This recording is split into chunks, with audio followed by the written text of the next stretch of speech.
आणि हर कसा भोळा. पार्वती गेली म्हणे वैकुंठात आणि लक्ष्मीचं ते सगळं वैभव पाहिलं वैकुंठातलं. तेवढ्यात भगवान विष्णू आले. आल्याबरोबर लक्ष्मी म्हणते, ऐकलं का पार्वतीबाई? पार्वतीबाई ऐकलं का? हे आमचे हे बरं. त्यांच्या हेच वागणं किती सुंदर, कस्तुरी मळवट, चंदनाची उटी, आक्यू रेक्यू लहान.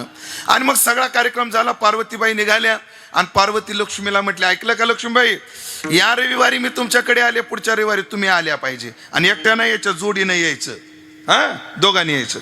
लक्ष्मी घरी गेली, आपलं पार्वती कैलासावर गेली आणि लागली भांडे आपटाय. बाया राग आले की भांडे आपटे त्यात.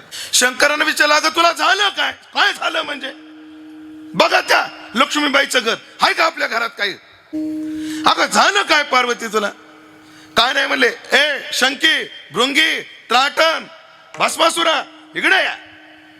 तुम्हाला सगळ्याला सांगते, पुढच्या रविवारी मी त्यांना बोलवलंय. सगळा कैलास पर्वत स्वच्छ करायचा, सगळ्यांनी व्यवस्थित वागायचं, कोणी घाण करायची नाही. रविवार आला, सगळी कैलासाची तयारी. मी शिव भोळा सांगतोय बरं, भोळे कसे शिवजे. तयारी झाली, स्वागताची तयारी झाली. शिवजी बसले आपलं हरिनाम चिंतन करत. पार्वतीला उठाना करा ना गोड, पाहुणे यायची वेळ झाली. आता शिवजीची आंघोळ का गिजर हिटर ह्याला थोडीच, गंगेनं स्नान केलं. मला पाहुणे रावणे आलं, जर नीट कपडे घालायचं ना, का बी ते वाघाचं कातड हे घालू नका म्हणे कपडे आज. मग काय कपडे घालू? थांबा म्हणे. साडीचा भरजरी पदर काढला. कोणी? पार्वतीने. आणि दिला कोणाला?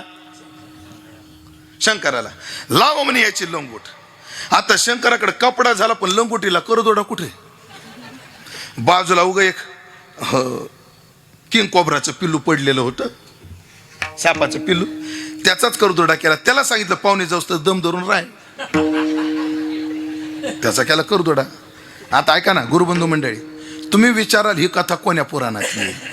ही काही काही कथा आपल्याकडे माधव महाराज मगर ह्या जुने लोक सांगत आले, त्याच्यातली कथा आहे. आणि ते सापाच्या पिलाचा काय केला दत्ता महाराज? करदोडा. लंगोट लावली. आणि आता भगवान विष्णूच्या स्वागता करता भगवान शिव आणि पार्वती उभे राहिले. आणि तेवढ्यामध्ये गरुड येतो फडत कारे, गरुडावर बैसोनी माझा कैवारी आला. भगवान विष्णू तिकडून गरुडावर आले. त्या गरुडाकडं ह्या कमराच्या सापानं पाहिलं. ओ यो. आणि बघता काय, त्याला पाहून घेतला आणि त्यानं पाठिंबा काढून. कोणी? त्या कमराच्या सापानं. आता कमराच्या सापानं पाठिंबा काढलं, सरकार उघड्यावालं सांगावं लागेल का घेताल समजून? माझा शिव हर एवढा भोळा, त्याला कपडे निघालेलं कळत नाही.